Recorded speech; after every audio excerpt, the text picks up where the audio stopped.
Boys and girls, welcome back. Chinese Grand Prix is back. It's been a minute. And I actually didn't know it's been like a few years since we have actually raced in China. Which comes to me saying like I don't really know too much about the Chinese Grand Prix.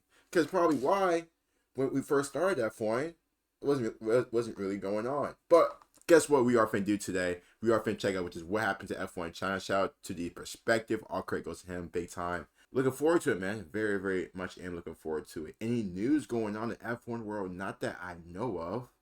Couldn't tell you. I don't think there is any much that's been going on. I think I covered stuff like that. But should be a good race. Should be a very, very interesting race. You guys, let me know you guys' thoughts about the race entering this upcoming weekend.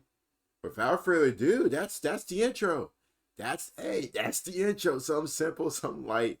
Let's get. The last time Formula One raced in China was in 2019. Now, despite Hermann Tilke copping flack for almost every track he has designed, I consider the Shanghai International Circuit one of his best, and one of the most underappreciated racetracks Formula One visits. It's pretty clear and obvious why Formula One hasn't returned to China. COVID, just like everywhere else that had Formula One events cancelled. But 2023 is fast approaching, and though it isn't official, various reports state that the 2023 Chinese Grand Prix is very likely to be cancelled. So why has China struggled to return to the calendar? China was scheduled to be round 4 of the championship from the 14th to the 16th of April, just after now. Australia. The Shanghai International Circuit was opened on the 6th of June 2004 at a cost of $450 million. Ooh. The track was designed by Hermann Tilke. It features 16 turns and is 5.451 kilometers long.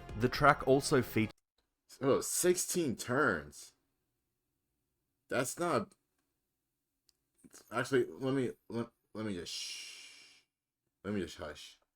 a towering grandstand on the main straight, which truly makes a statement. The land on which the track sits was a swamp and was also used as rice paddy fields. This created a challenge during construction, but the completion of the track speaks volumes about the level of engineering and design required to complete the project. The paddock is said to be one of the best and most beautiful on the calendar. Each team has their own building in a pavilion-like layout over a lake, resembling the ancient Yew Garden. It definitely stands out on TV broadcasts and is generally just a beautiful paddock area. This track is far from one-dimensional. Looking at the layout, it's not only unique, but makes sense in so many ways.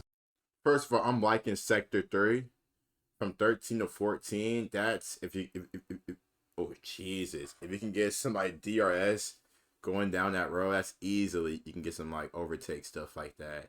From obviously from 16 to the opening lap, get some DRS on as well. So there's some chances you can like overtake. I think mostly it seems like it's just like the straights.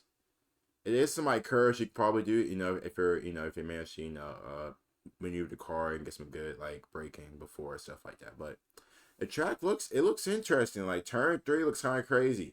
Turn 3 we know looks long crazy. straights and hard braking zones make for an overtaking opportunity, and Shanghai delivers. Turn 12 to 13 really opens up onto the final back straight, which is over 1 kilometer long, taking the drivers into a hard hairpin where we have seen plenty of moves and dramas over the years. The main straight is a little bit different. It's not as long, and turn 1 to 3 slows the drivers down substantially into a twist, and it does have some super tricky elevation changes. Turn 5 has a slight kink which can line you up for a move into turn 6, which is exactly what Sebastian Vettel did in 2017. 7 to 9 is a bit of an S section before you reach a couple of 90-degree turns and make your way down the long back straight. It's all the Tilke characteristics gelled together quite nicely. A fairly wide track, but narrow in many places too. The conditions of this race are often a huge factor. Weather can be quite gnarly here, with fog sometimes delaying a race, and rain making this this circuit as slippery as Red Bull's cost cap. There have been plenty of great moments here, but I think the recent regulations have really let this track down. 2017 actually is a race I often look back on as a really fun one. The whole weekend was interesting, the race was fairly entertaining, and Sebastian Vettel hitched a ride back to the pits on Pascal Wehrlein's Sauber. I always felt like this track was somewhat slept on. We had the luxury of Sepang for so long, and when we lost it after 2017, I think a few more people saw the similarities between Sepang and Shanghai. They share similar characteristics, and though Sepang is the better circuit in my opinion, I think the Shanghai International Circuit is a solid racetrack. Alright, enough of that. Why haven't we returned to this track? Well, it's the track pretty looks simple. nice though. COVID. The reports state that the current COVID-0 I was thinking that as well. Like, I was just like, they just haven't gone because like COVID stuff like that. But that sucks. That sucks. Cause like, isn't like the Chinese fan base like a really strong like F1 fan base as well? Like, policy will prevent Formula One from returning at the moment. No Since Formula One is a sport, personnel wouldn't have to quarantine on arrival, as they would be in some sort of a bubble. But if one were to test positive, they would be required to isolate and quarantine in the country for 8 days. Again, Formula One hasn't officially said it's cancelled, but Domenicali himself said that it's not certain they'd race there, but they continue to monitor the situation.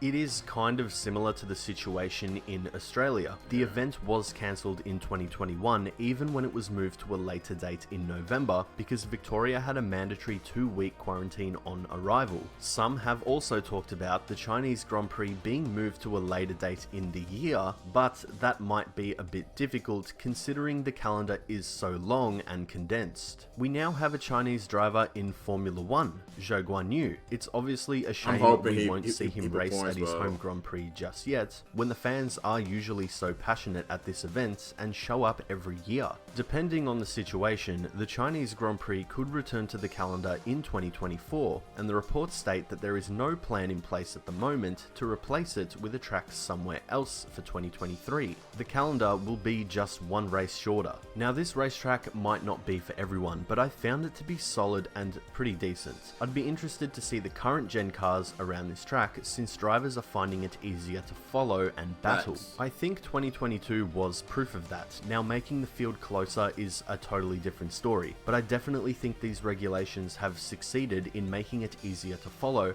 and somewhat fix the dirty air problem which plagued Formula One for so long. It's been a staple on the calendar since 2004, and I've always felt this racetrack's presence. Its towering grandstand on the main straight alone piqued my interest as a kid and made me want to explore other racetracks around the world. I absolutely love Albert Park, but it's a street circuit, which means we sit on temporary grandstands. So obviously I was intrigued by the idea of grandstands like the one in Shanghai or Malaysia, Abu Dhabi and Catalonia. One of the reasons why I think the Shanghai International Circuit is often forgotten about is because maybe a lot of people aren't surprised when it gets cancelled, and because it isn't the most popular track on the calendar, it isn't such a big story like when Canada got cancelled for 2021. Missing out on the Australian Grand Prix in 2020 and 2021 was a pretty sad feeling, so I can only imagine what F1 fans in China are feeling right now, but sooner or later, I'm sure we'll be back. Thank you so much for watching this video. If you want to see other videos in this... And guess what? We're back this weekend, man. Chinese Grand Prix. Now listen, if you can get like, get a top 10 finish at Japan, you guys been doing very, very well this season. Hopefully, Guan Yu can do the same thing in China as well. Obviously, this is going to be his first time driving at the Chinese Grand Prix since being in F1.